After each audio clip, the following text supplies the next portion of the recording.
Latest updates ఎప్పటికప్పుడు పొందడానికి big TV WhatsApp channel follow అవ్వండి. లింక్ డిస్క్రిప్షన్ లో ఉంది.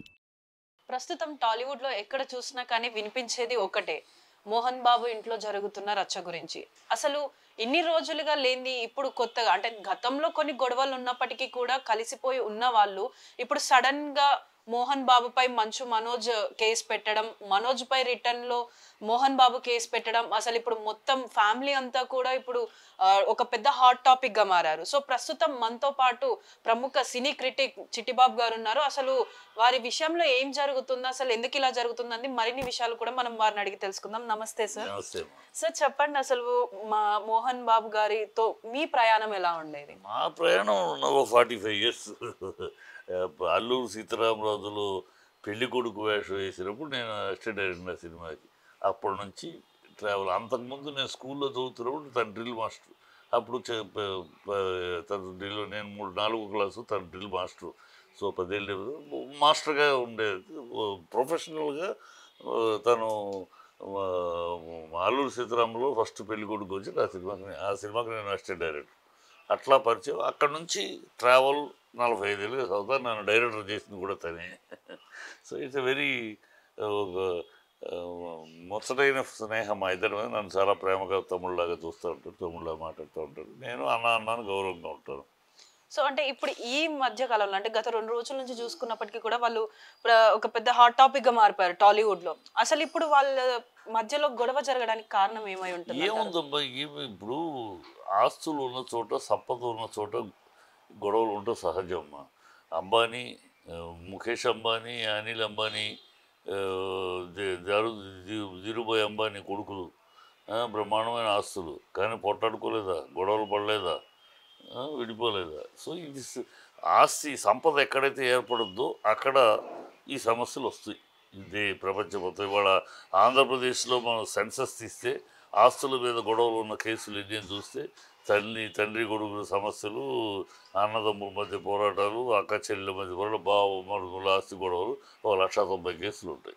So it's quite common. But కాకపోతే సెలబ్రిటీ కనుక దాన్ని మనం ఎక్కువ ఫోకస్ మీడియాలో ఫోకస్ అవుతుంది. మీడియా ఫోకస్ అవటం కూడా వాడు ఒక బుద్ధి లేని మాటలు మాట్లాడటం.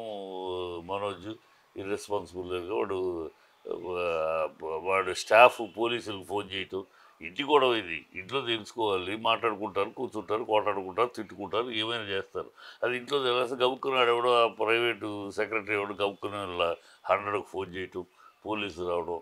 ఆ పోలీసులు రావడంతో అది పబ్లిక్ అయిపోయింది. పబ్లిక్ అవడంతో వీడు నోరు ఊరుకోకుండా పిచ్చేదవా మనోజ్ కడుపుకు అన్నం తింటున్నాడో గడ్డి తింటున్నాడో తెలియదు. మోహన్ బాబు అంతు చూస్తారని ఎదవాకుడు. మోహన్ బాబులో అయితే వీడి అడ్రస్ ఏంటి? మోహన్ బాబు కొడుకునే వీడికి అడ్రస్. నేను వీటిని ఆ పిల్లని నేను ప్రేమించినా గౌరవించినా మోహన్ బాబు కొడుకని. మోహన్ బాబు అంత చూస్తానని వాగడం పెట్టి దాంతో అసలు ప్రెస్కి మొత్తం అయిపోయింది. అది ఆస్తి కూడా ఉందమ్మా. ఆ పిల్లాడు ఇప్పుడు రెండు పాయింట్లు ఉంటాయమ్మా. ఒక సెలబ్రిటీ ఉన్నాడంటే సెలబ్రిటీకి 2 కోణాలు ఉంటాయి. ఒకటి, ఆ సెలబ్రిటీ అవ్వటానికి అతను ఎంత కష్టపడ్డాడు అనేది ఒక కోణం అయితే, అయినాక అతను ఎలా అనుభవించాడు అనేది ఇంకో కోణం. ఈ ఇద్దరు పిల్లల్లో, మోహన్ బాబు పిల్లల్లో వీడియో పెద్ద పిల్లవాడు విష్ణు అనేవాడేమో మోహన్ బాబు ఎలా కష్టపడి, ఎంత క్రమశిక్షణతో ఇన్ని కష్టాలు పడి, ఇన్ని ఒడుకుదిడుకులు ఎదుర్కొని ఈ సెలబ్రిటీకి వచ్చాడు కనుక ఆ నాన్న పడిన ఆ శ్రమ, ఆ క్రమశిక్షణ, దాన్ని మనం అలవర్చుకుని దాన్ని ఇన్స్పిరేషన్గా తీసుకుని లైఫ్లో వెళ్ళాలని విష్ణు ఉంటే, వీడు నాన్న ఆ సెలబ్రిటీలో ఆయన అనుభవిస్తున్న పొజిషన్ ఏంటి, అదేమిటి, అది ఇన్స్పిరేషన్గా తీసుకుని హంగామా ఆల్రెడీ తను ఒక సెలబ్రిటీ అనే లెవెల్లో ఫీల్ అయిపోతూ, ఇది ఎక్కడ డిఫరెన్స్ అది. అందుకని ఒక తండ్రి ముగ్గురికి 3 రూపాయలు ఇచ్చాడు. 3 బిడ్డలు ఉంటే తండ్రి ముగ్గురికి 10 రూపాయలు ఇచ్చాడు. ఒక బిడ్డడేమో ఆ 10 రూపాయలు 100 రూపాయలు చేసుకున్నాడు. ఒక్కొక్క కూతురు ఏమో 10 రూపాయలు 40 రూపాయలు చేసుకుంది. ఇంకొక కొడుకేమో 10 రూపాయలు 2 రూపాయలు చేసుకున్నాడు. ఎవరు తప్పది? చిన్నవాడు తప్పు. అంతేగా మరి. ఆ తప్పు చేసి నీ చేతకానితనం, నీ అసమర్థత, నువ్వు తీసుకున్న యాంగిల్ ఆఫ్ లైఫ్ ఇన్కేపబుల్, నువ్వు ఫెయిల్ అయ్యావు. నువ్వు ఫెయిల్ అయ్యావు కనుక నువ్వు డబ్బు ఒకటి వాడి దగ్గర కూడా నాకు ఇవ్వాలి, నాకు అది కావాలి, ఇది కావాలంటే ఇట్ ఈస్ ఆయన ఇవ్వాల్సింది ఇచ్చేసాడు. నాకు తెలిసి 45 ఏళ్ళ బంధంతో మోహన్ బాబుకు నాకున్న 45 ఏళ్ళ బంధంలో మోహన్ బాబు పక్షపాతం అనేది తెలియదు. కోపిష్టి, కోపం వస్తే తిడతాడు, ఎవరినైనా తిడతాడు, ఎవరినైనా సరే కోపం వస్తే మాట్లాడతాడు. అందుకని పలుకు పటుత్వం, మనసు మృదుత్వం. అదే మనసు చాలా మంచిది, పటుత్వం ఉంటాడు, డిసిప్లైన్, దాని మీద మాట్లాడతాడు. అతను ఎప్పుడు కూడా పక్షపాతం అనేది తెలియదు. తన షూటింగ్లో కూడా తన యొక్క పర్సనల్ స్టాఫ్కి మిగతా స్టాఫ్కి తేడా చూడనివాడు. ఎవరికి అందరికి ఒకటే ఉండాలి. అలా పక్షపాతం, అలాంటి స్టాఫ్లోనే పక్షపాతం ఎరగనివాడు సంతానంలో పక్షపాతం చూస్తాడు, చూపించడం. What he should give he's given. ఇంకా ఇవ్వాల్సింది తదనంతరం జరుగుద్ది. అది నువ్వు పోగొట్టుకుని నాకన్నా వాడిది పెరిగింది కనుక వాడికి ఎక్కువ ఇచ్చారు నాకు ఇవ్వండి అని అంటే తప్పు కదా. ఇది ఇష్యూ, ఇలాంటి ఇష్యూ జరుగుతుంది. ఈ పెళ్ళి అయినాక ఇంకా ఎక్కువైంది. అది పెళ్ళైనాక ఎవరు అమ్మాయి వాడిని ఇన్స్టిగేట్ చేస్తున్న వాళ్ళ అమ్మాయ, వాడి భార్య, లేకపోతే భార్య తరపు వాళ్ళ, లేకపోతే వీడు పక్కన చేరిన కొత్త స్నేహితుల, ఎవరు గుర్తుతున్నారో, ఎవరు ఇన్స్టిగేట్ చేస్తున్నారో, వీడు మాటికి ఈ విషయం మీద గొడవ పడటం జరుగుతుంది. అది that fellow is irrational fellow, that fellow is the temperamental fellow, that he's become. ఒకప్పుడు బాగుండేవాడమ్మా. ఎందుకు పెళ్ళైన తర్వాత అంటున్నానంటే, పెళ్ళికి ముందు ఇదే పిల్లాడు మేము మనోజ్ అంటే మా అందరికి ఇష్టం. ఎందుకు ఇష్టం? ఇప్పుడు విష్ణునేమో చాలా రిజర్వ్డ్గా ఉండేవాడు, లక్ష్మీప్రసన్న ఏమో హడావిడి మగపిల్లాడిలాగా మాట్లాడేస్తే మగపిల్లాడిగా, ఒకే ఆడపిల్ల, ఆ పిల్ల వచ్చి పుట్టినా కలిసి వచ్చిందని మోహన్ బాబుకు ఒక సెంటిమెంటు. అందుకని కొంచెం అమ్మాయికి ఫ్రీ రోప్ ఇచ్చాడు. అందులో అమ్మాయి కొంచెం హ్యాష్ బుష్ అని ఉంటుంది. ఈ మనోజ్ ఏమో చాలా మంచిగా అందరితోటి నమ్రతగా, అందరితోటి కలుపుగోలుతనముగా చాలా మంచిగా మాట్లాడుతూ, ఈవెన్ శత్రువులు కూడా పక్కకు చేర్చుకుని వాళ్ళని కూడా మంచి చేసుకుని అలాంటి మనస్తత్వం. అలాంటి వాడు సడన్గా రివర్స్ అయ్యాడు పెళ్ళైన తర్వాత. అసలు టోటల్ పెళ్ళైన తర్వాత ఎవరి ఇన్ఫ్లుయెన్స్ వల్లనో ఇతను ఇలా బిహేవ్ చేశాడు. 100 రూపాయలు. ఎవరికైనా సరే మనోజ్ని అంతకుముందు చూసిన వాళ్ళకి, ఈ పెళ్లి తర్వాత చూసిన వాళ్ళకి ఆ తేడా తెలిసిపోద్ది. మనంటే క్లోజ్గా చూసే కనుక ఇంత మంచి పిల్లడు ఇలా అయిపోయాడండి, ఇలాగూ అడ్డదిడ్డగా తయారైపోయాడు, రిఫ్రాఫ్గా తయారైపోయాడు, టెంపర్మెంటల్గా తయారాడు, మొండితనంగా తయారయ్యాడు, ఏం అర్థపర్థం లేకుండా మాట్లాడుతున్నాడు. ఇలా ఆశ్చర్యం వేస్తాను. సో అందుకని పెళ్ళయినాక అనేది అన్నమాట. ఆ అమ్మాయిని నిందించటమో కాదు, ఆ అమ్మాయి కారణమా ఎవరైనా అయి ఉండొచ్చు. పెళ్ళి అయిన తర్వాత మార్పు వచ్చింది. సో పెళ్లికి ముందు శుభ్రంగా ఉండేవాడు, ఏ గొడవలు. మీకు ఒకసారి పెళ్లికి ముందు కూడా ఇప్పుడు మోహన్ బాబు గారు కానీ, ఇటు మనోజ్ కానీ, వీళ్ళందరూ ఒకే ఇంట్లో ఉండేవాళ్ళ? ఒకే ఇంట్లో ఉండేవారు. వీడు విష్ణు సపరేట్ ఇంటికి వచ్చాడు పెళ్ళయ్యాక, పిల్లలు పుట్టినాక. వీడు అక్కడే ఉంటాడు, మోహన్ బాబు ఇంట్లోనే ఉండేవాడు. ఇప్పుడు మోహన్ బాబు కేసు పెట్టాడు, అనాథరైజర్గా నా ఇంట్లో ఉంటున్నాడు, please ask send him out అని చెప్పి కేసు పెట్టాడు. ఎందుకు ఆ పరిస్థితి తెచ్చుకోవాలి? ఇప్పుడు మోహన్ బాబు అంత చూస్తాననే వాగుడు నువ్వు వాగినాక, మోహన్ బాబు నాకు వీడికి సంబంధం లేదు, ఐ డిజోన్ హిమ్ అన్నాడు అనుకో, నీ బతికేంటమ్మా?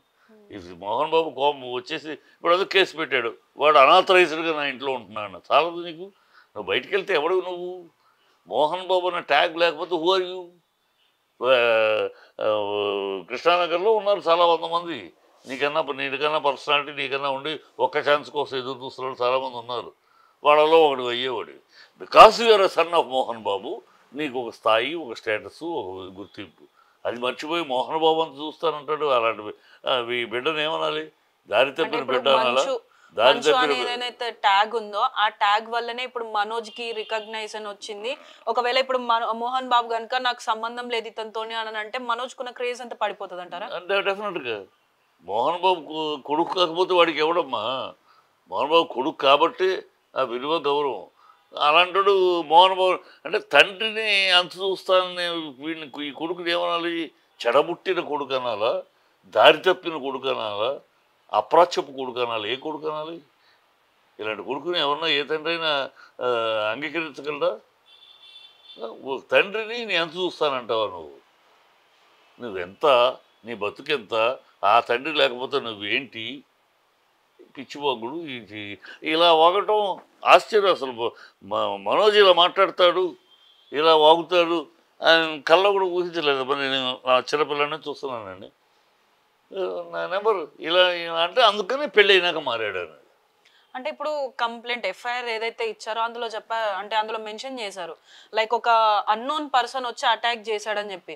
సో ఫ్యామిలీ గొడవలల్లో అన్నోన్ పర్సన్ ఎక్కడి నుంచి వచ్చాడు? అన్నోన్ పర్సన్ అనేది అంటే అన్నోన్ పర్సన్ వాళ్ళు రాశారు కానీ పేపర్లో ఇట్ ఈస్ ఉండే వెనకాల సెక్యూరిటీ అమ్మ. ఇప్పుడు సెక్యూరిటీ వాళ్ళకి ఎలా ఉంటుందంటే వాళ్ళ అన్నదమ్ముల తండ్రి కొడుకుల అనవసరం సెక్యూరిటీకి. నీకుండే సెక్యూరిటీ నీ సెక్యూరిటీ, నాకుండే సెక్యూరిటీ. నా సెక్యూరిటీ బాధ్యత ఏంటి? నన్ను కాపాడటమే. నాతోటి ఎదుర్కొంటాను నా తమ్ముడు నా అన్నయ్య వాళ్ళకి అనవసరం. వాళ్ళకి డ్యూటీలో చెప్పేది నీకు వాళ్ళెవరు అనవసరం.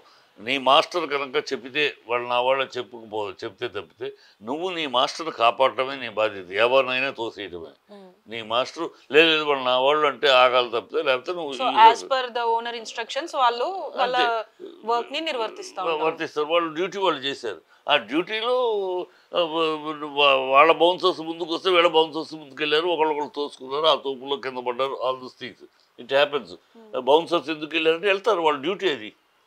అంటే ఇప్పుడు బౌన్సర్స్ ఇప్పుడు మీరు అన్నట్టు మోహన్ బాబు గారు ఇంకా మనోజ్ పర్యవేక్షణలోనే ఈ బౌన్సర్స్ అని అయితే అటాక్ చేయడం జరిగింది. సో మరి ఇప్పుడు ఎవరైతే బౌన్సర్స్ ఉన్నారో వాళ్ళు మనోజ్ పైన అటాక్ చేస్తున్నప్పుడు మోహన్ బాబు గారు ఆపలేదా? ఎందుకు ఆపుతారు? వాళ్ళు వీళ్ళు బౌన్సర్స్ ఒకళ్ళొకళ్ళ మీద పడతాడు. వాళ్ళు వీళ్ళ మీద పడి వీళ్ళు వాళ్ళ మీద పడే. ఇక్కడ ఒకళ్ళు ఒక వన్ సైడెడ్ కాదు. బౌన్సర్స్ ఎవరి వాసును వాళ్ళు కాపాడుకుంటారు, ఇక్కడ ముందు పడ్డారు. ఆ తోపుడు ఆ దీంట్లో జరిగింది అంతే.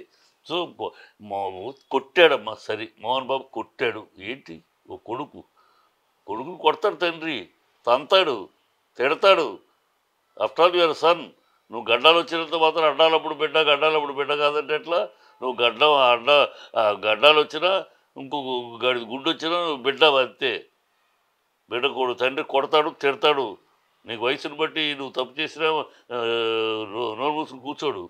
అందులో మోహన్ బాబు లాంటి కొడుకు తండ్రి. ఎస్, నువ్వు తప్పు చేస్తే కొడతాడు. తండ్రి కొడుకుని కొడతాడు. అదే ఇష్యూనా? ఒక తండ్రి కొడుకుని కొట్టడం పెద్ద సమస్య? అదేనా కనీవిని ఎరుగని విషయమా ప్రపంచంలో? కొడతాడు, తప్పు చేస్తే కొడతాడు. అంత పెద్ద పిల్లాడు అంటే నువ్వు ఎంత పెద్దవాడివైనా ఊరుకు రాదైనా నా కొడుకు అని సామెత. నువ్వు ఎంత పెద్దవాడు అయితే గడ్డం పెరిగితే అడ్డదిడ్డంగా పెరిగితే అడ్డగోలుగా పెరిగితే నువ్వు కొడుకు అంతే. బిడ్డను కొట్టే అధికారం ఇది మన అమెరికాలో లేవు. పేరెంట్స్ బిడ్డలు కొట్టకూడదు అనేది. వేరే ఇండియా. మన ఇండియాలో మన సంస్కృతిలో కొడతాడు తండ్రి. తప్పు చేస్తే బిడ్డను కొడతాడు. వాడు చిన్న 10 ఏళ్ళ 12 ఏళ్ళ 20 ఏళ్ళ కాదు. తప్పు చేస్తే కొట్టాడు అంతే. నువ్వు మాటలు తను ఒక దారి తప్పిన బిడ్డని ఇక్కడ ఒకటి గుర్తించాలి మనం. ఒక దారి తప్పిన బిడ్డని, రాంగ్ రూట్లో వెళ్తున్న బిడ్డని మళ్ళీ సక్రమైన మార్గంలో తీసుకురావాలనే తాపత్రయంలో తండ్రి పడే తాపత్రయం ఏ తండ్రికైనా ఉంటుంది.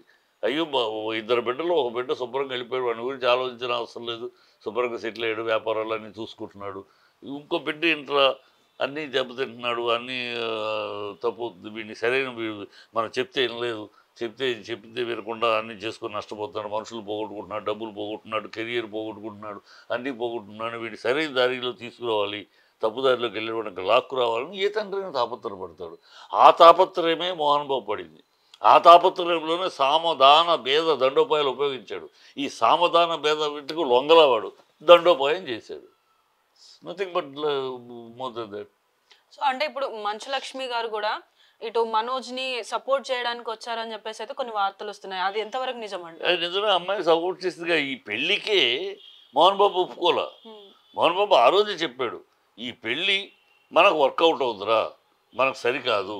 ఆ అమ్మాయి పెళ్ళి ఎందుకు విడిపోయింది, మొదటి పెళ్ళి విడిపోయింది, నువ్వెందుకు మొదటి పెళ్ళి విడిపోయావు, ఈ కారణాలు మనం బేరీస్ చేసుకుంటే ఆ అమ్మాయి టెంపర్మెంటు, ఆ అమ్మాయి యాటిట్యూడు, ఆ కుటుంబం యొక్క యాటిట్యూడ్ మన కుటుంబానికి సరిపోదు. ఖచ్చితంగా మనలో తేడాలు వస్తాయి, మన కుటుంబాల్లోనే విభేదాలు వస్తాయి, వద్దు అని ఆ రోజే చెప్పాడు. సో ఇప్పుడు అంటే అనుకున్న విధంగానే ఇప్పుడు అదే కనపడుతుందిగా. అతను ఒక అనుభవం మీద బేరీస్ చేసుకుని, ఎవరైనా బేరీస్ చేస్తారు కదమ్మా. 7 తరాలు అటు 7 తరాలు ఇటు చూడమన్నారు. పెళ్ళప్పుడు ఈ అమ్మాయి ఎందుకు విడిపోయింది, ఏ కారణం, వాళ్ళ తప్పెంత వీళ్ళ తప్పెంత, అలాగే నువ్వెందుకు మొదటి భార్య విడిపోయి నీ తప్పెంత, ఇవన్నీ బేరీస్ చేసుకుంటే ఆ అమ్మాయి యాటిట్యూడు, ఆ కుటుంబం యొక్క టెంపర్మెంట్లు మనకు సెట్ కావు, మనకు తేడాలు వస్తాయి అని చెప్పాడు. వినలేనప్పుడు అప్పుడు వినలేదు, నేను పెళ్ళికి కూడా రానన్నాడు. అప్పుడు ఈ లక్ష్మీప్రసన్నే తమ్ముడిని దగ్గర చేసుకుని నేనున్నానని చెప్పి తండ్రి ఇచ్చిన చనువుని అడ్వాంటేజ్ తీసుకుని నాన్న రాకపోతే నేను వస్తానని చెప్పి వచ్చి పెళ్లి చేసింది. ఇప్పుడు తనే పెళ్లి చేసింది కనుక తనే పెళ్లి కూతురు చేసి కొడుకు చేసింది తన ఇంట్లో, కానీ అన్నీ తనే చేసింది కనుక ఇప్పుడు తను వస్తుంది. దాంట్లో పెద్ద ఆశ్చర్యం ఉంది. ఆ అమ్మాయి మనోజ్ పక్కన తరపున ఉంది. సో ఇప్పుడు విష్ణు కూడా దుబాయ్ నుంచి వచ్చేసాడు. సో ఇప్పుడు తను వచ్చిన తర్వాత ఈ వివాదం అనేది తగ్గుతుందా లేకపోతే పెరుగుతుందా? తగ్గుతాం. ఇప్పుడు విష్ణు ఇంటర్ఫియర్ అవ్వడం నాకు తెలిసి, విష్ణు కేవలం వాళ్ళ నాన్నని సపోర్ట్ చేయడానికి వచ్చేది. Vishnu will not interfere. ఎందుకంటే వీడి సమస్య అంతా కూడా మనోజ్కి విష్ణు మీద ఈర్ష్య అసూయే. విష్ణు పెరుగుతున్నాడు, ప్రమాణం చేసుకున్నాడు, అది చేస్తున్నాడు, ఇది చేస్తాడు, నేనేమి చేయలేకపోతున్నాను, నాకు చేసి నేను పోతున్నాయి, ఆ ఈర్ష్య. తను చేయలేకపోతుందని కరెక్ట్ చేసుకుందాం అనుకుంటా కానీ వాడి మీద సక్సెస్ అవుతున్నాడు మీద ఈర్ష్య. ఆ ఈర్ష్యాలో ఉండగా తను వచ్చాడు ఇంకా పెరుగు తప్పితే తగ్గదు కనుక ఈ ఇలాంటి ఇంటర్వ్యూ ఈ will stand for his father. వాళ్ళ నాన్న విష్ణు ఎలాంటి వాళ్ళ నాన్న చెప్పిన మాట తప్పు అయినా తనకు నచ్చకపోయినా he will just obey his father. తనకు నచ్చకపోయి చెప్తాడు, చెబుతాడు నాన్న నాకు ఇది కరెక్ట్గా అనిపించలేదని. లేదురా నేను ఆలోచించి చెప్తాను, ఇట్స్ కరెక్ట్ అన్నా అంటే ఎస్ తల చేసి నాన్న చెప్పించేసేస్తాడు. అంత ఒబీడియంట్ తండ్రి అంటే అంత రెస్పెక్ట్ ఉన్నవాడు కనుక అతను he will stand for his father. నాన్న నువ్వేం చేస్తే డిసైడ్ చెప్పి తల్లిదండ్రులు మీరు ఏం డిసైడ్ చేయండి, I will abide to that అంటాడు. తను ఇంటర్ఫైర్ అవ్వడు. ఇంటర్ఫైర్ అయితే ఇక పెరుగుతూ కూడా. సో అన్ని సెటిల్ అయిపోతుంది. సో అంటే మనోజ్ కూడా ఒక మాట అంటే ఒక స్టేట్మెంట్ ఇచ్చాడు, నేను విష్ణు లాగా డబ్బులను వృధా చేయలేదు అని చెప్పి. సో ఆ పాయింట్ ఆఫ్ వ్యూ ఏంటంటారు? అది పిచ్చి మాట. వృధా ఇప్పుడు వాడి పాయింట్ ఆఫ్ వ్యూ అంటే ఈ సినిమా తీయటం వృధా చేయటం అని, కన్నప్ప తీయటం. వాడు వృధా చేస్తున్నాడు, అంత డబ్బు ఖర్చు పెట్టని. వీడి పిచ్చి వాడు సంపాదించి సొమ్ముతో చేస్తున్నాడు. వాడు నాన్న ఇచ్చిన సొమ్మును వాడు స్కూల్ పెట్టాడు, స్కూల్ బ్రహ్మాండంగా నడుపుతున్నాడు, ఇతరత్ర వ్యాపారాలు చేస్తున్నాడు, ఇంటరాక్టింగ్ విత్ ఫారినర్ బిజినెస్ చేస్తున్నాడు. సో వాడి శ్రమ, వాడి సిన్సియారిటీ, వాడి క్రమశిక్షణ కలిసి వస్తుంది దానికి. దాంతో ఈ సినిమా ఫీల్డ్లో మన ఫీల్డ్ ఇది, మనకు అన్నం పెట్టిన ఫీల్డు, మనకు అడ్రస్ ఇచ్చిన ఫీల్డు, ఈ ఫీల్డ్ అటో ఇటో తెలుసుకోవాలని కన్నప్ప చేస్తున్నాడు. కొడితే పాన్ ఇండియా వెళ్తాం, హీరోగా సెటిల్ నిలబడతాం, లేకపోతే ఈ సినిమా గురువును మన బిజినెస్లో మనం చూసుకుందాం సినిమా అనే లెక్కలో చేస్తున్నాడు. అది చేయాలి. ఎందుకంటే సినిమా కుటుంబం అది. ఆ కుటుంబంలో అలా రిటైర్ అవ్వడం కూడా ఒక ఛాలెంజ్ చేసి ఎస్ సార్ నువ్వు తెలుసుకుని వెళ్దామని ఉన్నాడు. అది పట్టుదల. తన డబ్బుతో చేస్తున్నాడు. దీనికి మోహన్ బాబు డబ్బులు, మోహన్ బాబు సంతకాలు ఏం లేవు.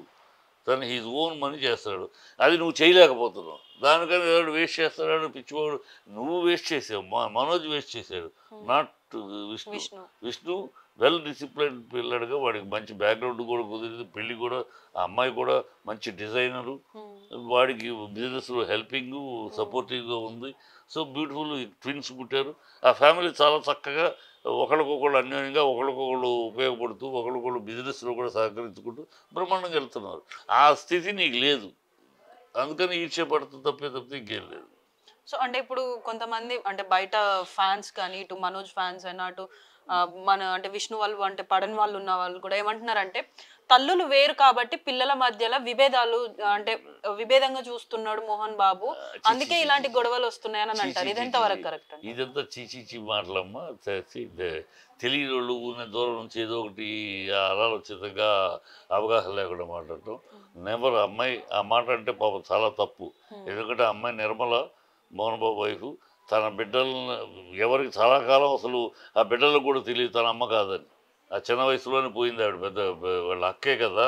బిడ్డలు సొంత బిడ్డలకు అసలు సవతి తల్లి ప్రేమ అనేది అక్కడ ఒక క్షణం కూడా ఒక రోజు కూడా చూపించలే. ఆ సొంత బిడ్డలాగా మోహన్ బాబు అయినా మోహన్ బాబు ముగ్గురు తన తండ్రి. అక్కడ ఆ ఇద్దరు బిడ్డలకి తన తల్లి కాదు, ఈ బిడ్డకి వీడికే తల్లి. ఆయన ఆ తేడా ఎప్పుడూ చూపించదు. ఎప్పుడు ఆ మాట అంటే పాపం అమ్మాయిని జీవితం గడిపినాక ఆ తల్లిని తప్పుడు మాట అన్నట్టు నిర్మలే. She never showed any different. మాకు తెలుసు కదా అసలు ముగ్గురులో ఎవరు తన బిడ్డ కూడా తెలియని పరిస్థితిలో పెంచింది. బయట వాళ్ళకి ఎవరు నిర్మల బిడ్డ ఎవరు విద్య బిడ్డలో కూడా తెలియదు. ఆ లెవెల్లో పెంచింది, ఆ లెవెల్లో చూసుకుంది. సో అది అసలు ట్రాష్ ఆఫ్ అవగాహన లేని మాట అమ్మ. ఇప్పుడు సమస్య వచ్చింది కనుక ఇప్పుడు వాడేదో అడ్డదిడ్డగా వెళ్తున్నాడు కదా, షీ ఇంటర్ఫియర్స్. తను వచ్చి కూర్చుంటే ఏంటి అసలు ఆవిడ మాటే కాస్త కోస్త వింటాడు, ఎవరి మాట వినడు. ఆవిడ మాట, తల్లి మాట కాస్త కోస్తాడు, అది ఇప్పుడు ఎంతవరకు వింటాడో చూడాలి. But she will settle things. She will వచ్చింది. మోహన్ బాబు కూడా అమ్మాయిని గౌరవిస్తాడు, తను వన్ సైడెడ్గా మాట్లాడదు అని తెలుసు, ఎందుకంటే జీవితం తను చూస్తుంది కదా. సో అది పిచ్చి మాటలు అబ్బాయి అని, అర్థం లేని మాటలు. అంటే ఇప్పుడు మనోజ్ అంటే ఆలోచన లేకుండా తొందరపాటులో కంప్లైంట్ ఇచ్చాడు అనుకుందాం. సో మరి మోహన్ బాబు గారు కూడా మళ్ళీ రిటర్న్ కంప్లైంట్ ఎందుకు ఇచ్చారంటే, ఇప్పుడు వీడు కంప్లైంట్ ఇచ్చి బౌన్సర్స్ ఇప్పుడు మోహన్ బాబు విష్ణు బయట ఉంటాడు, వీడు ఎప్పుడు ఏ పిచ్చి పని చేస్తాడో తెలీదు, మందేస్తాడు. ఎంత సెక్యూర్ ఉన్నా కూడా గబుకుని ఏ రాత్రి ఏదో ఏ గొడవ పెట్టుకున్నాడు అనుకో, ఎందుకు వచ్చింది సేఫ్ సెక్యూరిటీ పర్పస్ మాత్రమే కంప్లైంట్ ఇచ్చారు. సెక్యూరిటీ పర్పస్ కోసం అనాథరైజ్డ్ గా నా ఇంట్లో ఉంటున్నాడు, let him go away from this house అని కంప్లైంట్ ఇచ్చాడు. అంటే ఏ రాత్రి ఏ గొడవ జరుగుతుందో ఏం జరుగుతుందో అన్న ఒక ఆలోచనతోటి కంప్లైంట్ ఇచ్చి తనని ఇంట్లో నుంచి పంపించాలనుకుంటున్నాడు తప్ప మరి ఏ ఇతర కారణాల వల్ల అయితే కాదంటారు. ఎందుకంటే వాడు అన్నాడు అంతు చూస్తాను, మోహన్ బాబు అంతు చూస్తాను, ఆ మాటలోనే ఉంది కదా. మోహన్ చూస్తారంటే మోహన్ బాబు వయసు డైరెక్ట్ బెదిరిస్తున్నాడు కాబట్టి ప్రాణాపాయం ఉందని చెప్పి ముందుగానే సెక్యూరిటీ. ఎందుకంటే ఏజ్ వీడు ఇంకా వాడు ప్రైమ్ వయసులో ఉన్నాడు, మోహన్ బాబు ఏజ్ ఉంది, ఎంత ఇది ఉన్నా సరే ఆ ఏజ్ కదా. ఏ రాత్రి ఏదైనా చేస్తే ఎవరు గబుకున్న ఆ టైంలో ఎవరు ఉంటారు? So it is risky. ఎంత బౌన్సర్స్ ఉన్నా బౌన్సర్ తెల్లాల్లో ఉండరు కదా. సో వాడు ఎప్పుడైతే ఆ మాట అన్నాడో మోహన్ బాబు, అసలు సింగిల్ ఏకవచనంలో మోహన్ బాబు అంటమే దౌర్భాగ్యము. ఇలాంటి కొడుకు అసలు తరిమేయాలి. ఇంకా మోహన్ బాబు కనుక పోలీసు కంప్లైంట్ ఇచ్చాడు, నేనైతే మనుషులు పిలిచి తరిమేస్తాను ఇంటి నుంచి. ఆ మాట అన్నాక ఒక కన్న తండ్రిని ఏకవచనంతో పిలిచి మోహన్ బాబు అంతు చూస్తాను అన్నాడంటే వాడు అసలు సరైన బిడ్డడు కాదు, దారి తప్పిన బిడ్డ, చెడబుట్టిన కొడుకోడు. అలాంటి బిడ్డడు కడుపును చెడబుట్టిన బిడ్డలు అలాంటి మాటలు మాట్లాడతారు. తరిమేయాలి. ఇంక తను డీసెంట్గా కంప్లైంట్ ఇచ్చాడు, అందుకే ఇచ్చాడు సేఫ్టీ కోసం. సో అంటే ఇప్పుడు మనకు తెలిసినంత వరకు అయితే మోహన్ బాబు గారు చాలా వరకు ఫ్యామిలీ గొడవల్ని రిజాల్వ్ చేసి వాళ్ళని కలిపిన సిచ్యువేషనే కనిపిస్తుంది. సో ఇప్పుడు ప్రజెంట్ వాళ్ళ ఇంట్లో జరుగుతున్న ఈ గొడవలని అంటే సాల్వ్ చేసేసి కలుపుకుంటాడా, లేకపోతే తన దారిన తన చిన్న కొడుకు దారిన చిన్న కొడుకునే వదిలేస్తారంటారు? సాల్వ్ చేయటం అనేది కుదిరే పని కాదమ్మా. ఇక ఆ పిల్లాడిని సెటిల్ చేసి పంపించేది వన్స్ ఫర్ ఆల్. సాల్వ్ చేయటం వాడు ఆ టెంపర్మెంట్లో లేడు. ఆ బ్యాక్గ్రౌండ్, అతనికి ఉన్న బ్యాక్గ్రౌండ్, ఆ పిల్లాడి బ్యాక్గ్రౌండ్లో ఉన్న అట్మాస్ఫియర్ కూడా అలా లేదు. నువ్వెంత అంటే నువ్వెంత నా స్థాయిలో, నాన్నతోటి అలా మాట్లాడే స్థాయిలోకి వచ్చేసింది. వాళ్ళ పక్కన బ్యాక్గ్రౌండ్ కూడా అలా ఎంకరేజ్ చేస్తున్నారు కనుక ఈ వన్స్ ఫర్ ఆల్ సెటిల్ చేసుకుంటారు నా ఉద్దేశం. సో అంటే ఇప్పుడు మీ పాయింట్ ఆఫ్ వ్యూలో కూడా ఇది వన్స్ ఫర్ అంటే వన్ టైం సెటిల్మెంట్ చేసేసుకుంటే వాళ్ళ దారిలో వాళ్ళు ఉంటారు. ఇప్పుడు మోహన్ బాబు గారి దారిలో మోహన్ బాబు వాళ్ళు ఫ్రీగా ఉంటారు. ఎలాంటి గొడవలు ఉండే ఫ్యూచర్ లో కూడా ఎలాంటి గొడవలు రావు అని అనుకుంటున్నారా? ఓకే. సో చూస్తున్నారు కదా, ఇది మనతో చిట్టిబాబు గారు చెప్పిన విషయం. ఏదైనప్పటికీ కూడా ఇంట్లో ఉన్న విషయాల్ని ఇంటి వరకు రిజాల్వ్ చేసుకోకుండా దీన్ని మనోజ్ ఏదైతే ఉందో పోలీసులకి డయల్ 100కి కాల్ చేసి వారిని పిలిపించి బౌన్సర్స్ని పెట్టుకొని ఇలా కంప్లైంట్ చేసి మొత్తం ఫ్యామిలీని అంతా రోడ్డుకి ఎక్కించారు. ఒకవేళ ఇదే విషయం కనుక ఇంట్లోనే మాట్లాడుకొని ఉంటే సామరస్యంగా ఇది సాల్వ్ అయిపోయేది, ఇంత పెద్ద ఇష్యూ కాకపోయి ఉండేది అని చెప్పేసి అయితే చెప్తున్నారు. కెమెరామెన్ అనిల్తో Shravani, big TV, Hyderabad. For more videos like this, subscribe Big TV channel.